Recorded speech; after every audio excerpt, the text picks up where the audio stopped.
Hey everybody, this is Tintim. That is T-I-N as in nah man, T-I-M as in Mongolia, where I once gave a concert on a sand dune in the Gobi Desert for nomads. That's actually a true story. I am America's first drag queen public intellectual, aka the Cornell motherfucking West of drag, coming to you very late. We got a lot of catch up to do for three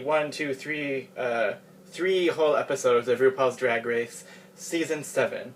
First things first, my apologies for being absentee. Several things happened. The first thing that happened was we had a office retreat with my workplace, and then immediately after getting back from that, my mom and then our daughter both visited the same week, and we're here through like the following Monday. So then I missed that Monday's video, and then I've also just been really busy with work. I have to recruit 54 high school students to participate in the summer program that I run for high school students, which is focused on like sustainability, social and environmental change issues.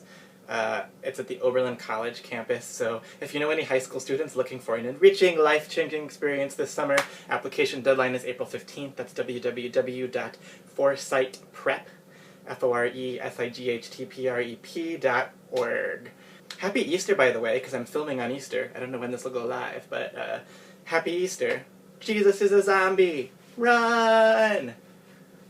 Christ the Lord is risen today. Between the sheets. I got up this morning and got all in face and ready to record, and then realized that I left my video camera that I usually record with at the office because I've been using it for some work-related projects, and I was like, crap! So I'm on my iPad instead, so if the video quality is a little lower than usual, I apologize. I've been wanting to try some gray hair because of how great Max makes it look, so this is my Max homage, I guess. Let's take a minute to talk about Max, actually, before I move on to other topics, since I don't know that I will bring him up again. I have been so impressed, taken aback, really, by Max's maturity, like both aesthetically, artistically, as well as just like his emotional maturity, and how kind of centered and like rooted he is. It's kind of astonishing. I think I kind of had him wrong at first, like when I watched the first episode, and when I watched the Meet the Queens videos, I thought he was kind of like, you know, this young queen with lots of really great creative, transgressive ideas, where the pieces weren't like kind of all there or all together yet. But I felt less like that all the time. He just sort of seems like he got beamed down from another planet, especially considering how young he is, just already sort of fully in his kind of adultness or something, and it's kind of like eerie almost. Episodes 3, 4, 5, so much to cover. Jasmine Masters, hashtag Justice for Trixie, and then most recently, I don't know, does the Pearl situation have a name in this most recent episode? Pearlgate, the RuPaul Pearl epic stare down of 2014. So I'm going to kind of just blow through multiple topics and touch on what I can, but obviously not be exhaustive or thorough, since it's a lot. Certain things I'm sure everyone's sort of like over, it's history, like who's even thinking about Jasmine Masters this week. But that said, I do want to start with a few things related to episode 3, the Jasmine Masters departure episode. Probably the thing that stood out the most, especially given like the kind of thing you guys are used to me talking about, was the little like conflict that they set up between the older queens, between like Kasha Davis, Ginger Minge, Kennedy Davenport, and Jasmine Masters, and then the younger crew. So I think that like ageism is a real issue, first of all, in drag circles, that people are veterans and they work and they get all this experience, and then you know, in the quest to keep the scene sort of fresh and exciting, and as like younger people are coming into the clubs, then there's this maybe pressure to replace those girls with sort of younger, fresher aesthetics, and so I'm sensitive to that, and I'm sensitive to like honoring the experience that people like that group, you know, that foursome has. So I think, you know, first things first, ageism is real, and you know, respect experience, respect expertise, but you know, at the same time, I think like a lot of other people, I was sort of taken back by the specific way that it was worded and came out. It sort of seemed a little bitter, right? And particularly like when Kennedy Davenport said, You're aesthetic, maybe when you get one, was kind of puzzling because I was like, I cannot think of a group of younger queens that I've ever seen whose aesthetic is as developed as this group, as Violet, Miss Fame, Pearl, Max, Trixie. It was kind of like Miss Kennedy, what are you smoking? like, are you seeing the same thing I am? But, to be perfectly honest, especially after seeing that week's Untucked, where Kennedy talked much more about just, like, listening to Miss Fame talk and feeling like she's kind of full of bullshit, I feel like that the aesthetic comment was more of just, like, a cheap, easy shot to, like, express frustration with the fact that she was just, like, annoyed with some of their personalities, right? I don't think it was necessarily as deep a commentary on their drag as it might have come across, or some people might have heard it. I don't know that I have a whole lot else to say about that episode. That was also the episode of the Bearded Queen Challenge, right? So I thought it worth mentioning that there was a little bit of controversy I saw on social media, maybe just because I follow a lot of bearded queens and club kid type drag people, but there was a little bit of controversy over is it good that RuPaul is elevating the style, or including it in like the spectrum of drag that Drag Race showcases, or by just having it as like a runway thing, and not really ever casting or really including any ongoing regular kind of bearded ladies on the show. Is it more just kind of like exploiting it, or making it more like flavor of the month or something?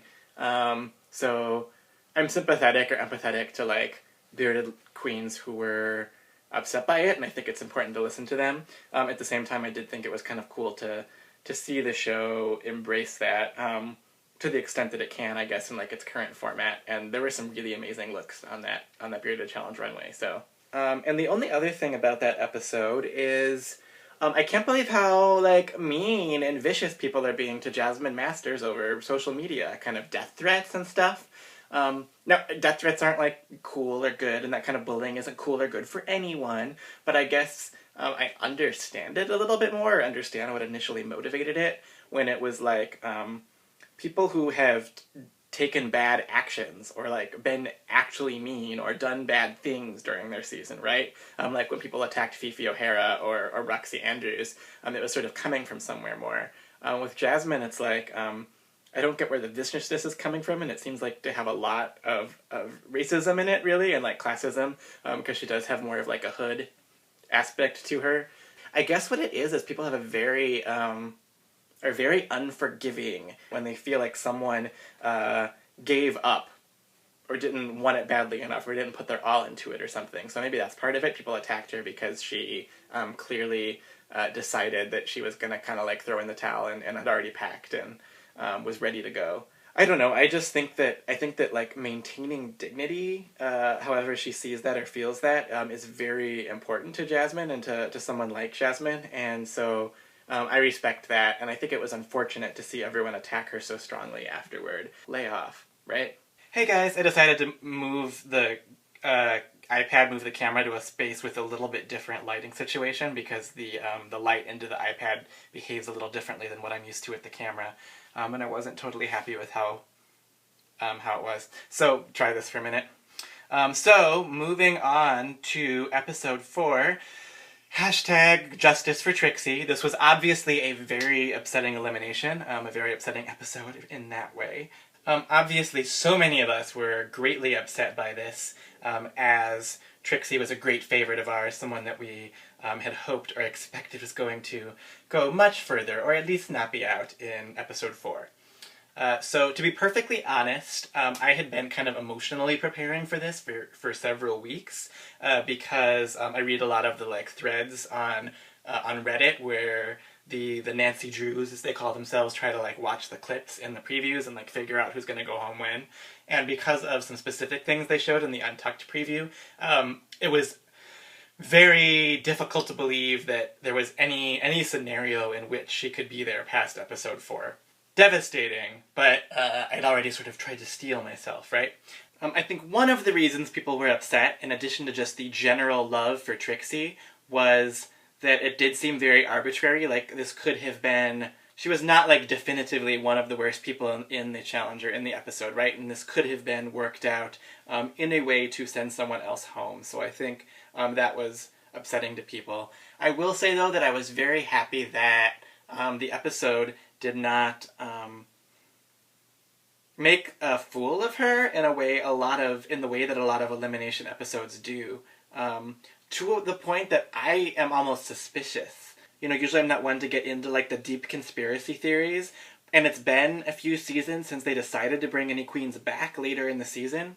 But if it was going to happen, this is a time when I would be unsurprised if it did happen, I guess, is the way I would say it. Because I have never seen before an episode where they left things in the final edit, like Ru saying that Trixie's audition video was one of the funniest that she'd ever seen. Like Pearl saying, like, during the lip sync, I think Trixie deserves to be here more than me. It's like when you know that you're not keeping her in, I feel like you usually drop those sorts of quotes from the edit. It was almost like engineering the audience to be upset by it even more than a lot of us already were, right? So I found it a little suspect. So we'll see. It could just be like wishing, hoping, dreaming to think that she might come back, but I don't think it's impossible. You know, that said, the other thing is that I'm not sure that this ever was really set up to be, the season of Trixie, even though she was one of the most interesting competitors this time out the gate. I think, we've had 2 seasons of comedy winners.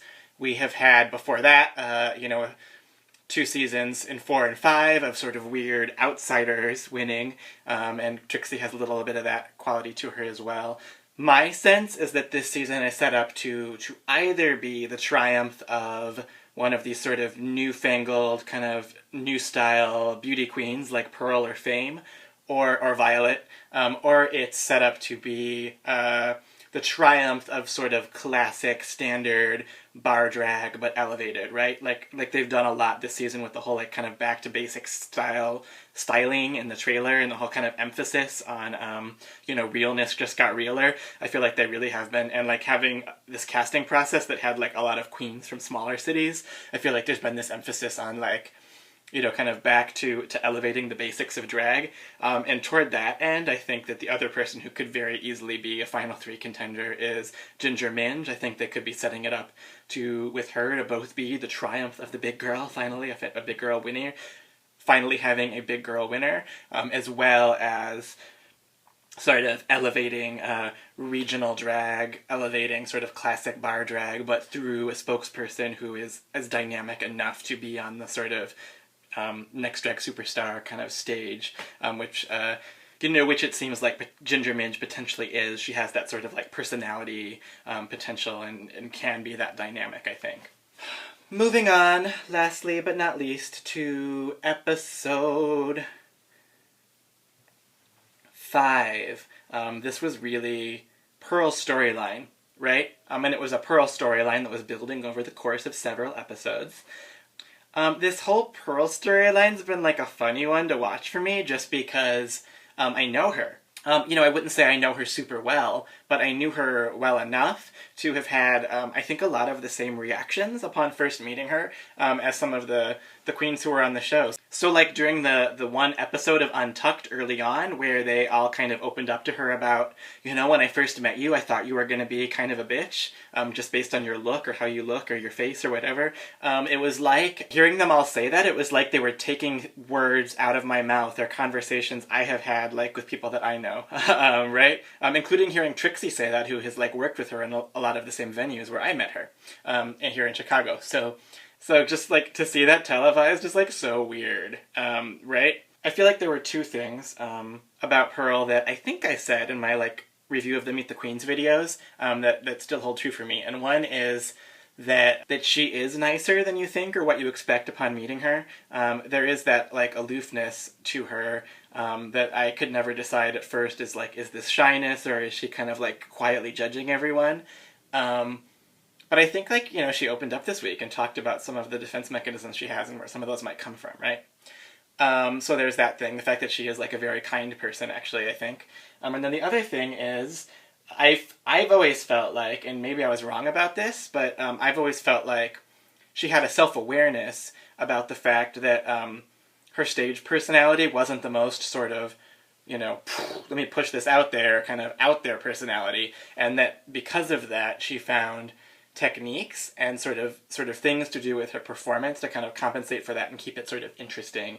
So like the robot thing that she does in some performances. Maybe I was inaccurate to think that she was that intentional about it, because she did say, I think in one of these episodes, that she had never had anyone tell her before that she didn't have, you know, that her personality wasn't that out there, that she wasn't necessarily aware of that before being called out on the show. So maybe I'm wrong about that, but I always felt like she was very strategic about being like, okay, maybe I'm not like loud, you know, big out there personality, so I'm going to do other things in the performance to call attention to me. And I felt like one of the places I saw her doing that on the show was in the episode 3 Shakespeare Challenge. You know, she did come in with a character, and she came in attempting to do something funny, right? When she did the kind of her low voice thing, and maybe it perhaps was the wrong thing to do for the character that she was cast as, like the cheerleader or whatever. But I sort of thought maybe, it felt like they were a little bit unfair to her and like not acknowledging that. It wasn't like she came in doing like ambient over it personality. She came in, you know, she came in and like tried something. Something that maybe wasn't right for the challenge, but it seemed like that should be acknowledged. She also took me by surprise, to be honest, in the lip sync against Trixie. I really think that could have gone either way. I feel like Ru, in picking Pearl, ultimately chose to go with sort of fidelity to the feeling of the song. You know, I felt like what Pearl gave was a little bit more Blondie, was a little bit more Debbie Harry, whereas a lot of people maybe felt like Trixie's was more entertaining or interesting or had more variety to it. I thought they were both good lip syncs, so. But Pearl really surprised me with hers, because in all the times I remember seeing her perform in Chicago, I don't think I ever remember seeing her have that much life to like her mouth and like her eyes, and I thought there was a power to it and a sexiness to it that did hold up against what Trixie was doing. The other thing about Trixie's lip syncs is usually when she performs, she has more of a role in like shaping the story that she's telling with the performance. So a lot of the things I've seen, she uses spoken word snippets and then feeds them into the song in ways to create like a funny pun. So, you know, for instance, like, you know, she's done Our Lips Are Sealed for, and Hold On for One More Day, like for, you know, Dressed as Anne Frank. So doing the Blondie song just by itself didn't really, I think, give an opportunity to show some of the things that really make her shine in her own lip sync performances when she has full control over like over the shape of over the whole deal. But yeah, I thought that this week Pearl's sort of redemption storyline was actually really gripping, and I feel like I say this every year. There's one episode where it feels like the season really comes into its own, and it really finally starts to feel like an ensemble and like to have, I don't know, some energy. And episode 5 was like that for me, even in the absence of Trixie. It was, for me, the episode where season 7 really came alive. And I don't know, there was just so much tension in that scene of like, of RuPaul staring Pearl down. And the feeling felt real to me. Like, I felt like I could feel Pearl's anxiety about the whole thing. Also, this is going to sound really weird, but so I know a lot of people are like all up in Pearl's jock and think that he's like the hottest boy. And I get why people think that he's good looking. It's just not necessarily my type or my thing. But in that scene, something about like the camera, or like the way the camera was kind of looking down at him, and he kind of looked like just sort of, you know, like deer in the headlights, and there was like that soft, maybe it was because he just shaved too, I don't know, but there was like this softness and this vulnerability. I kind of just like wanted to grab him and like make out with him. That was my reaction to that scene. But yeah. Otherwise, yeah, best episode of the season so far, in my opinion. So I think that's it for now. Let me know if there's other topics that, either from the episodes that I missed, or just going forward, that you'd like to hear me talk about. I should be able to record next week's much sooner. I'm going to be in Minneapolis for a writing conference where I'll also be performing and hosting an event. next week, so I'll be in Face a couple times, and it'll be easier to just kind of like record from my hotel room. So, that's it for now. Much love to you all. Mwah.